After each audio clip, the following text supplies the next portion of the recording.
Merci beaucoup. Je suis très honoré d'avoir été invité dans cette association très ancienne et dont l'importance en France n'est pas à démontrer.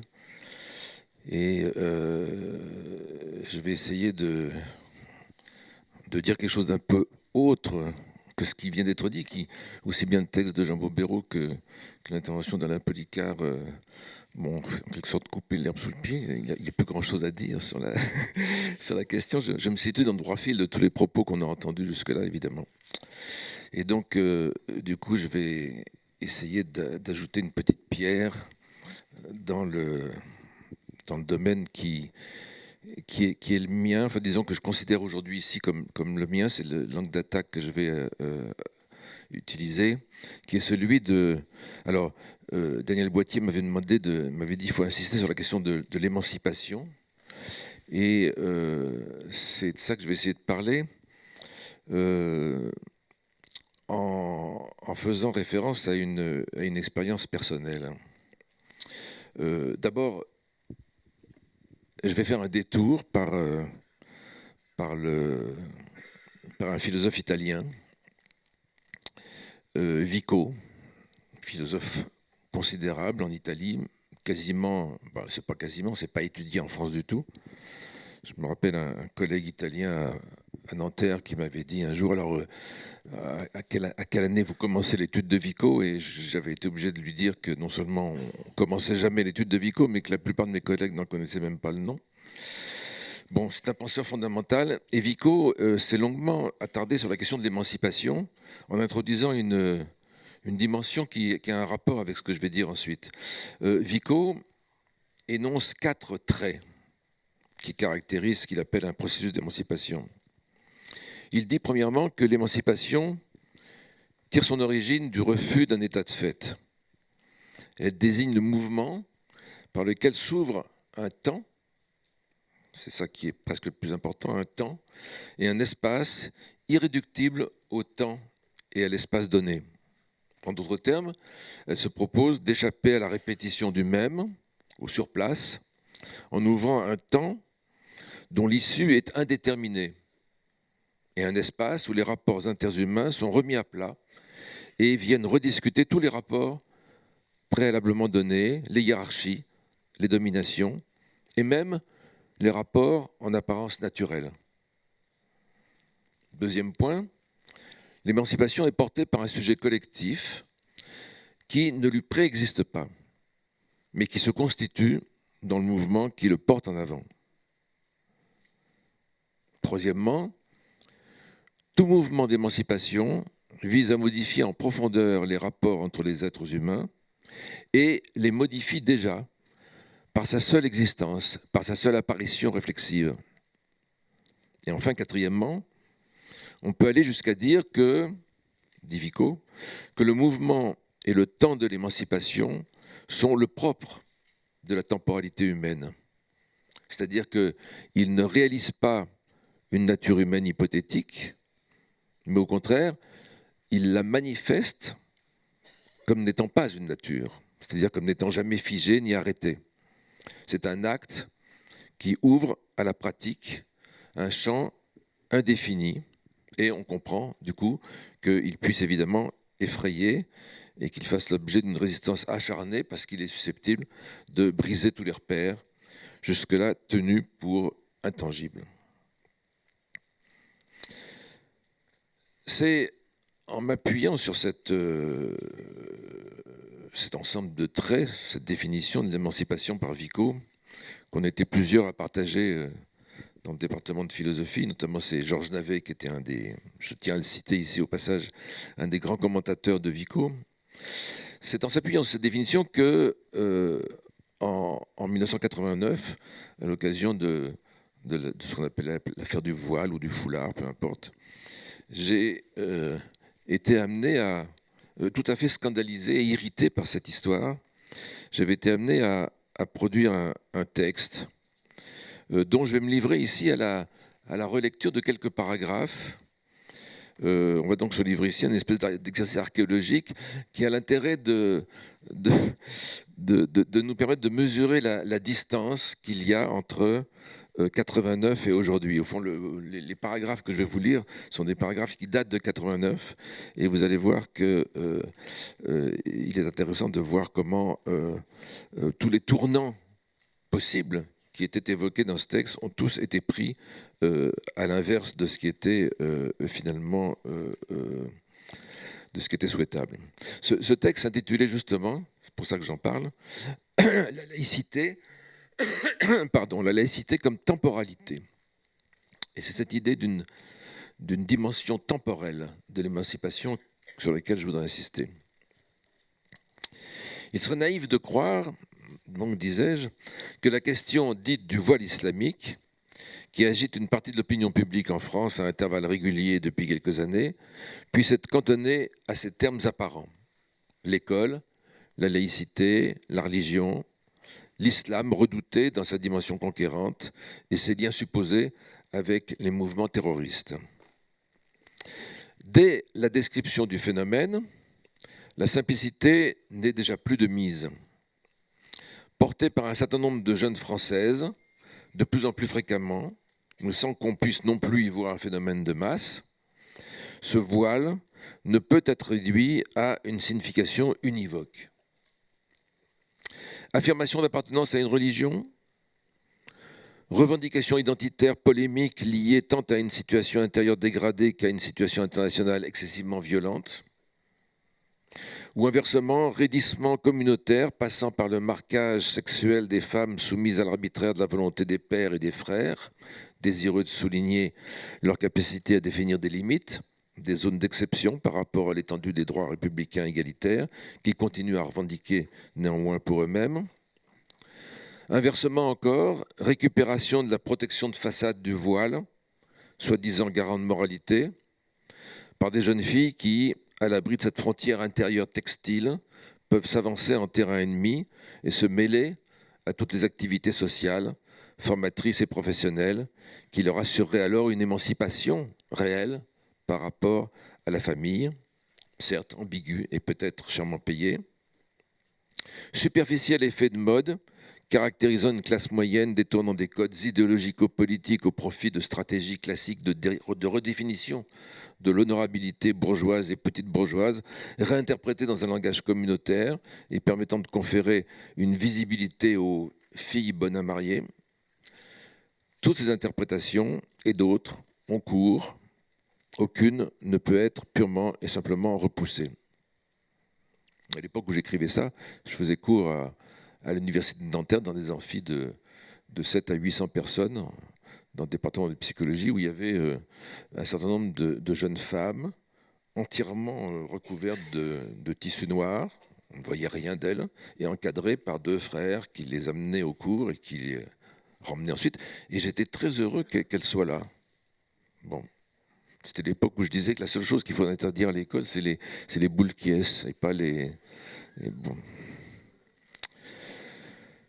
Pourtant, s'en tenir à cet éclatement, ou même rechercher, sans doute vainement, un éventuel facteur dominant masquerait complètement, à notre sens, à la fois l'enjeu du phénomène et des prises de position qu'il appelle, mais aussi l'occasion et peut-être la chance qu'il nous offre de reposer, d'énoncer et de tenter de déplacer un certain nombre de difficultés qui minent en profondeur depuis une quarantaine d'années la société française et maintenant sans doute au-delà l'Europe en construction.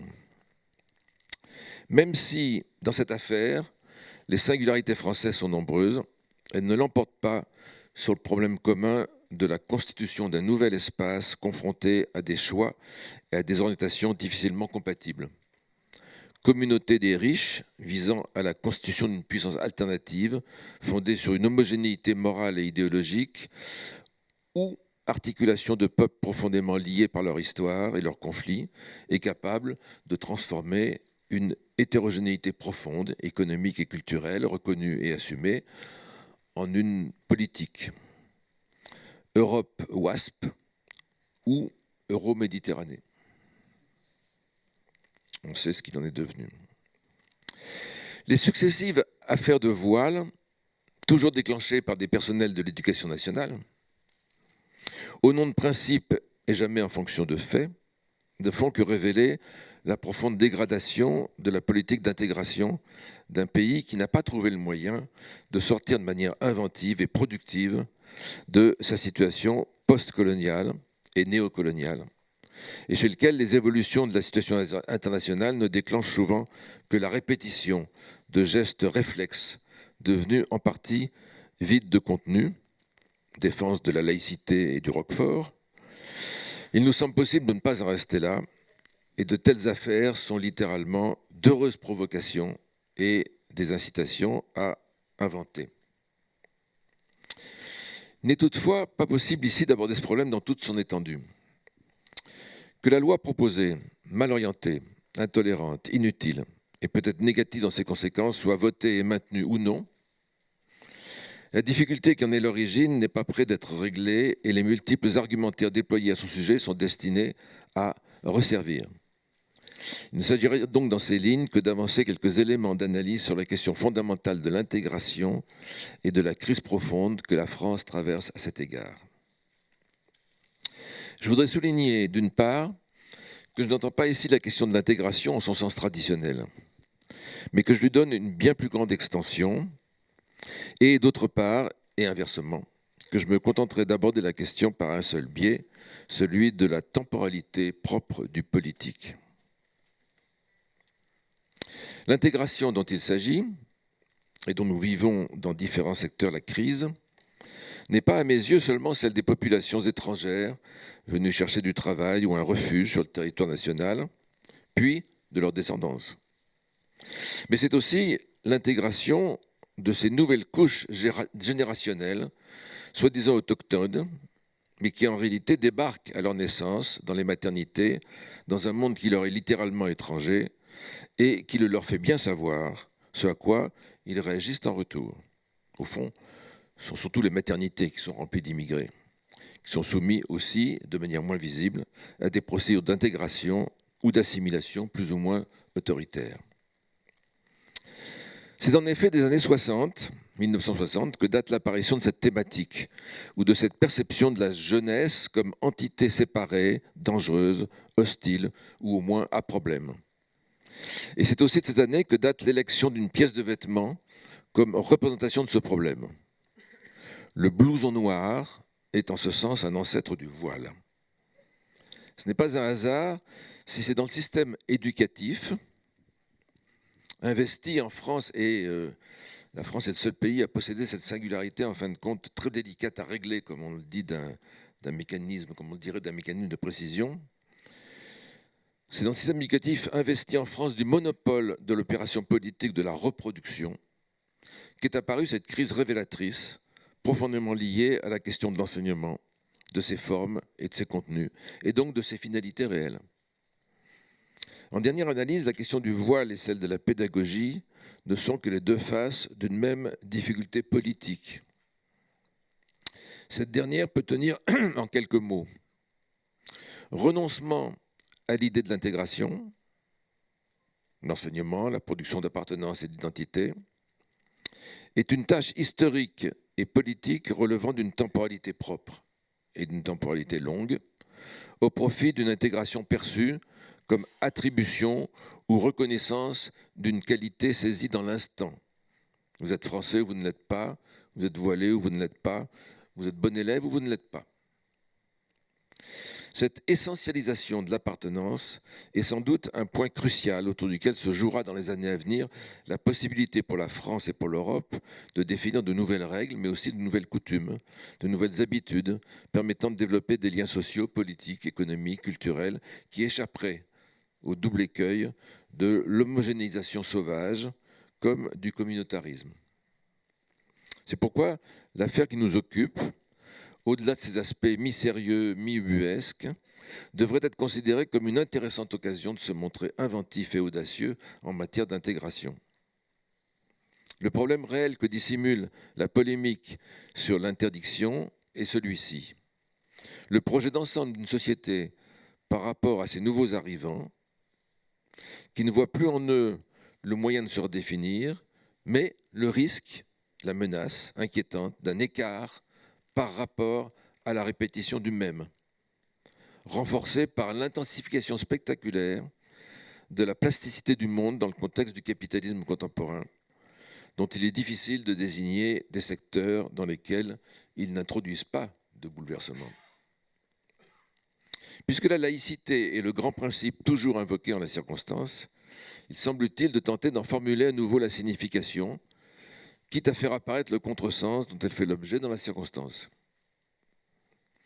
On ne répétera pas que les règles de tenue vestimentaire ne concernent que les personnels enseignants et non les élèves, ni que les autres éléments susceptibles d'être interprétés comme signes de discrimination, vêtements coûteux, croix et autres médailles, kippa, respect des fêtes religieuses catholiques, etc., n'ont jamais par le passé créé de difficultés.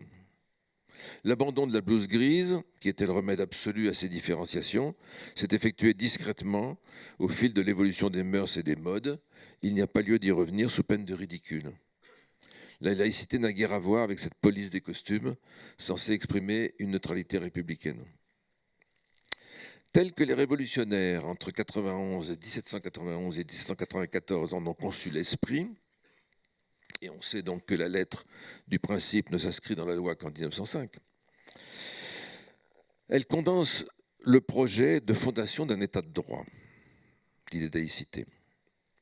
Or, toute constitution émanant de la volonté d'un peuple, en un moment constituant, ne peut que fonctionner à son tour comme un héritage, une tradition pour la génération suivante.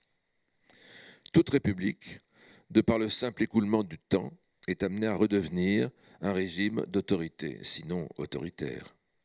Le seul moyen d'éviter cette sorte de désinstitution perpétuelle du politique est de créer une structure qui permette à chaque moment du temps, pour chaque classe d'âge successive, de recréer les conditions concrètes dans lesquelles la Constitution puisse être en quelque sorte revoulue ou modifiée, en connaissance de cause. D'où l'importance décisive de la connaissance, du savoir, de l'instruction, dans la perpétuelle refondation du politique. Cette structure, c'est l'école de la République, lieu d'instruction générale et donc de formation politique par autonomisation des individus, des esprits et des corps, par rapport à toute autorité susceptible de leur faire subir l'innovation constituante du passé, même proche, comme une tradition.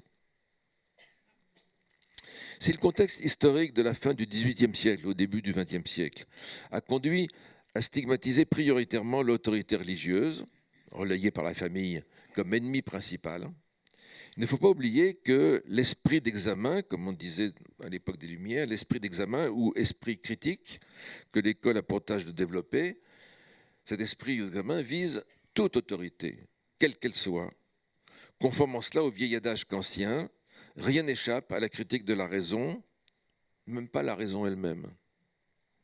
C'est bien pourquoi le monde du travail, de la grande industrie, fut sporadiquement aussi l'une des cibles de la formation scolaire générale, dont la scolarisation obligatoire fut la déclaration de guerre principale, en retirant les enfants des industries, des usines pour qu'ils aillent à l'école, mais avec les multiples contradictions liées aux différents cycles primaires et secondaires sur lesquels, ici, je ne peux pas m'étendre. La critique de l'institution par elle-même, comme l'a montré la période qui a débuté avec la révolution culturelle de mai 1968 et qui a révélé pour longtemps l'homogénéité globale d'un corps enseignant installé dans une radicalité critique par rapport à son propre employeur, phénomène unique en Europe et peut-être au-delà, fait partie des raisons d'être et des objectifs fondamentaux d'une laïcité bien comprise. On comprend dans ces conditions qu'il est complètement absurde de faire dépendre le droit d'entrée dans cette institution de la possession de ce qu'elle est censée produire à sa sortie. Demander à de jeunes musulmanes, entre guillemets, d'enlever leur voile avant d'entrer en classe est un peu l'équivalent de leur faire passer les épreuves du baccalauréat à l'entrée en 6e. La décennie qu'elles peuvent et que nous avons le devoir de leur faire passer à l'école, c'est justement le temps qu'elles auront pour apprendre la signification ou les significations et les enjeux de ce voile et pour prendre la décision de le garder ou de l'enlever en connaissance de cause. Le temps aura été donné à la laïcité d'exister selon sa logique et sa temporalité propre. Et il est certain qu'en ce point, le bas blesse gravement et que les dysfonctionnements internes de l'école l'empêchent de jouer le rôle qu'une partie seulement de son être lui assigne. L'autre consistant dans cette grotesque fonction d'évaluation et de hiérarchisation qui occupe au moins la moitié de l'activité des professeurs. L'enseignant qui juge dès le premier jour ou le premier trimestre et enferme l'enfant dans un rôle dont il ne sortira plus, détruit cette temporalité laïque et suscite à terme un rejet dont il a bien tort de s'étonner ou de s'indigner par la suite. Il serait temps qu'on reprenne aussi, quand on parle de la violence à l'école, l'analyse de celle qu'exerce l'institution à l'égard des masses scolarisées. Le second point qui revient sans cesse dans les discussions est celui de la religion. Or, ce point se décompose à son tour en deux questions. D'une part, il s'agit de savoir si c'est la meilleure manière d'analyser le port du voile que de l'assimiler à un signe d'appartenance religieux. D'autre part, il s'agit d'apprécier la part prise par le développement ou le redéploiement de l'influence des religions en France et en Europe. Restauration de l'enseignement religieux dans les lycées espagnols, pression insistante des gouvernements polonais, espagnols, du Vatican pour introduire une référence à la chrétienté dans la Constitution européenne, organisation du statut des musulmans en France, incidence de la guerre israélo-palestinienne sur la réaffirmation du judaïsme et de l'islam comme réservoir de principes pratiques. Sur le premier point, il me semble important de déplacer l'assimilation commune du voile à un signe religieux. Montrer qu'il s'agit plutôt d'un marquage d'asservissement sexuel, d'une entreprise de mainmise sur le corps et le désir des femmes, d'une tentative, pour reprendre une forte expression de Fethi Benslama, en vue d'inclure l'exclusion de la femme dans l'espace public. C'est d'ailleurs renverser l'analyse qui conduit de la religion à ces signes et faire apparaître toutes les religions comme des entreprises de contrôle du désir, des corps et des rapports entre les femmes et les hommes, traduits dans des systèmes de croyances organisés autour de l'obsession de la pureté et du salut de l'âme. Que des individus, femmes et hommes, désarmés face à leur propre corps, à leurs désirs, à leur jouissance et au risque de la jouissance de l'autre, s'emparent de ces instruments d'asservissement qui leur sont offerts par des institutions et des États pour se protéger contre eux-mêmes et aillent, dans des circonstances extrêmes, jusqu'à échanger l'interdit de jouir contre le droit de tuer, ne fait que compliquer la situation et montrer l'impossibilité de légiférer de l'extérieur sur de telles questions. Raison de plus pour comprendre le principe de laïcité comme instauration d'une temporalité qui permet aux individus d'identifier leur identité comme des positions relatives et des moments transitoires, quelles qu'elles soient. Cette crise nationale sur fond de politique internationale est au fond une occasion remarquable de revenir sur la définition de la notion de laïcité et de l'élargir plus qu'elle ne l'a jamais été, en dégageant les dimensions politiques et économiques dont elle est porteuse et par où elle est susceptible d'intéresser des populations extérieures à l'Hexagone. Au lieu de quoi, son hystérisation étroitement nationale la rend au mieux inaudible et incompréhensible, au pire odieuse et ridicule aux yeux du monde, pour longtemps et peut-être pour toujours. On pourrait dire, à la limite et par provocation, que si le voile comme symbole devait être combattu, ce ne serait certainement pas à l'entrée de l'école, mais plutôt à sa sortie, ou plutôt dans la rue et dans tous les espaces publics où il est susceptible d'introduire une discrimination plutôt qu'à l'école, et ceci par l'enseignement et la discussion et non avec des lois. Donc sur un terrain politique et non juridique. Mais en réalité, il n'y a pas à lutter contre le voile en soi, mais contre la pression que certaines femmes ou certains enfants peuvent subir pour le porter. En ce qui concerne la discrimination, la contrainte et la discrimination, toutes les lois nécessaires existent déjà, mais elles ne sont pas appliquées. Pour ce qui est de la tendance à revitaliser cette attitude puritaine, voire fanatique, ce qui s'impose, plus fondamentalement, c'est la lutte contre ce préjugé trop répandu qui voit dans les religions, la source naturelle de valeurs considérées pêle-mêle comme seul principe d'analyse critique de la civilisation capitaliste et seul guide de comportement des corps. Et les musulmans ici sont bien loin d'être les seuls concernés. Ce monopole que s'attribuent les religions monothéistes, trop vite acceptées au nom d'une représentation lénifiante de la tolérance et d'un partage mal défini entre la liberté de conscience, le fort intérieur et le comportement public, vient en fait masquer l'enjeu fondamentalement politique de l'attitude d'un État face à l'hétérogénéité irréductible de ses membres, quelle que soit leur histoire récente ou plus ancienne. Il est toujours plus facile d'accorder des symboles à quelques-uns que de l'égalité et du travail à tous, jusqu'à ce que les symboles se retournent contre ceux qui croient pouvoir les manipuler avec légèreté et démagogie. Voilà, je pourrais m'arrêter là. Oui, je pourrais m'arrêter là, oui. Je vais m'arrêter là.